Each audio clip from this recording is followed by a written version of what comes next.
Okay, so let's move on to the next section here. Again, hopefully this is reviewed to you. You might need a little more of a refresher on this section than other ones. You might need a little more practice on this stuff. Okay, but again, hopefully you've at least seen this stuff before. Okay. So we're gonna talk about factoring. In this video, we're gonna talk about factoring out a common factor and factoring the difference of two squares, and then I'll make a part 2 video for the rest. So you'll be able to do some of the problems, but not all the problems just from this video. If you already know how to do the rest, that's fine. I will make a part 2. First, one thing to get out of the way really quickly here is some terminology. When we're talking about an algebraic expression, we already mentioned this last time a little bit. But we talk about how many terms an algebraic expression has.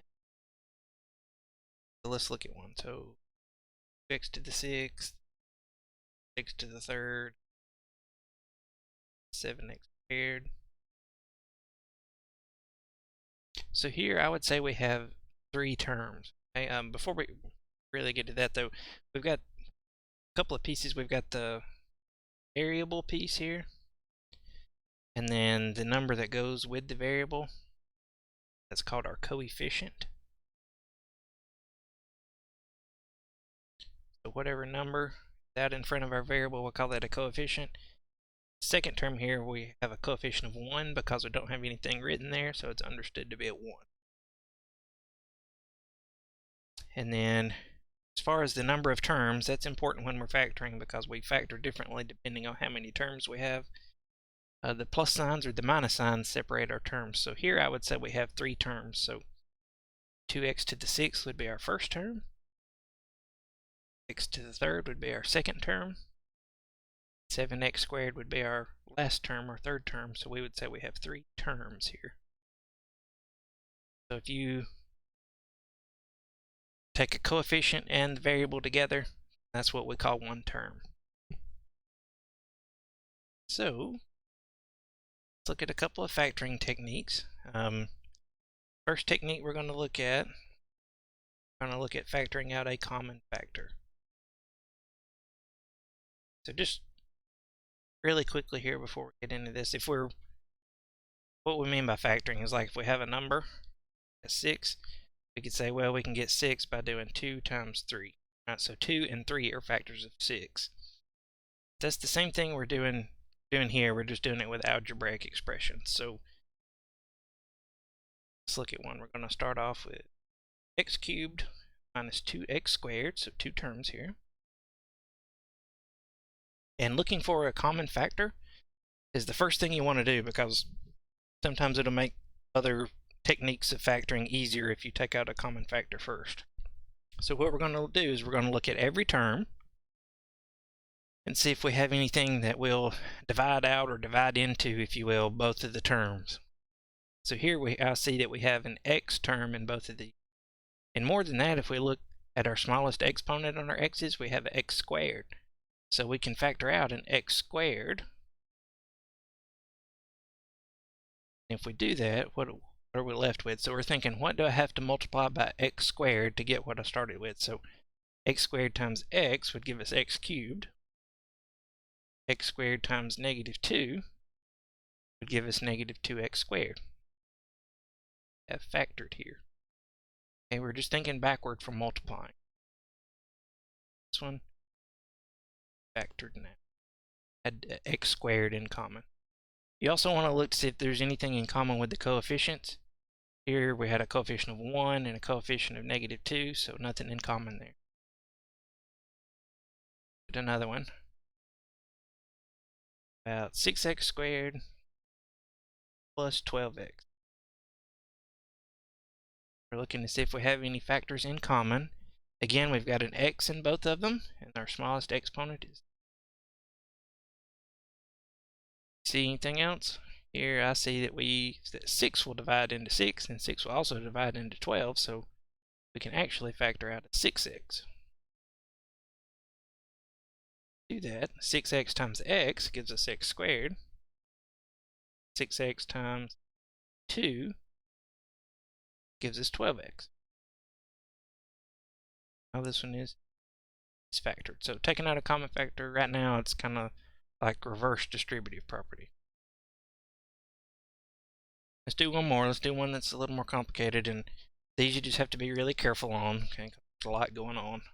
Let's do negative 3x to the fourth squared, two variables here,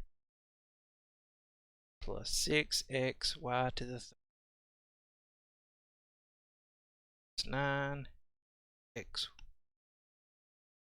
Okay, so if you've got a lot going on like on this one, look at the coefficients first and see if there's anything that will divide into all the coefficients.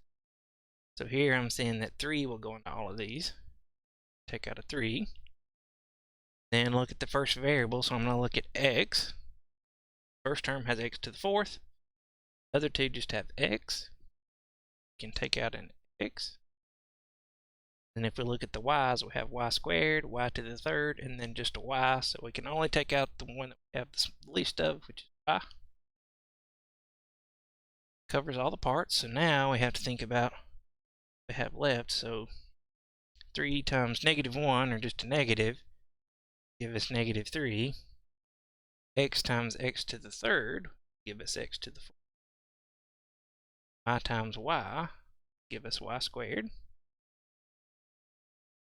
And now we go to the next term. 3 times positive 2 give us positive 6. X times 1 would give us x, so we don't have to put a 1. Y times y squared would give us y to the third. Now the last term, 3 times negative 3 give us negative 9. X times 1 would give us x, we don't have to write the 1. Y times 1 would give us y, we don't have to write the 1, so finished here. Factored out the greatest common factor. Okay, that's our first technique we're looking at. Other technique of factoring we're going to look at deals with a special case. You have to have a algebraic expression in a certain form to use this, but call this certain form the difference of two squares. Difference of two perfect squares.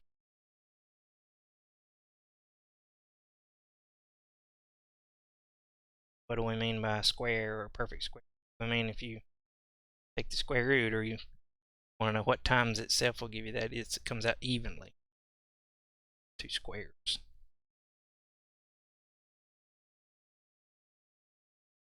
So here we use a little pattern.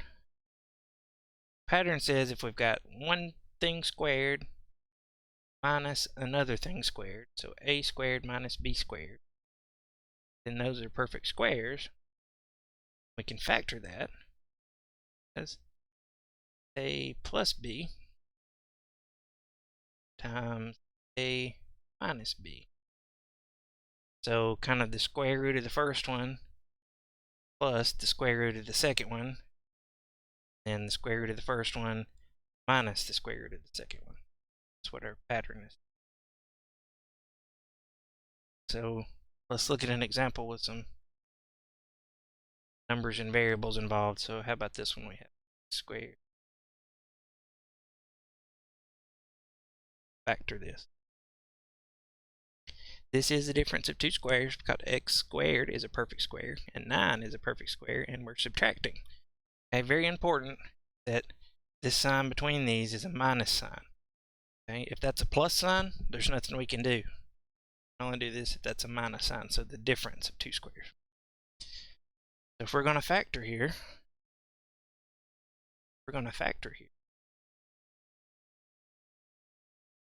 well, x is x times x. 9 is 3 times 3. 1 is a plus, 1 minus. Okay, so factored. That's what our pattern is telling us. Get another one. Sometimes they like to write them differently, and they'll put variables in the second term. That's okay. 25 minus y squared. Don't let that throw you off if they do that. So 25 is a perfect square. Y squared is a perfect square. So difference of two squares. 5 times 5 is 25. I times y gives us y squared plus, so we have factored difference of the two squares. And you can check it, right? Happens. So if we do FOIL method, we had to work backwards. 5 times 5 is 25. 5 times negative y is negative 5y. The inner terms, y times 5 is positive 5y. And y times negative y is negative y squared. What happened? These two terms in the middle cancel out, and we just get 25 minus y squared. That's what we started with, so checks out. Let's do one more of these. They're sometimes something that can be a little trickier is if you have a coefficient on the x or a coefficient on the variable that is not a 1. Let's look at this one. 4 x to the 4th. This one might look a little different, but this is the difference of two squares. And you can break it down even more than that. The way we know that is because 4 is a perfect square. X to the 4th is a perfect square. 9 is a perfect square. Factor the difference of two squares. How do we get 4x to the 4th? Well, to get 4, that's 2 times 2. To get x to the 4th, that's x squared. And to get 9, that is 3 times 3 plus 2x squared plus 3, 2x squared plus 3. Check it, that works. So we can factor the difference of two perfect. Okay, I'll be posting part 2 soon. Part 2, we'll talk about factoring trinomials, factoring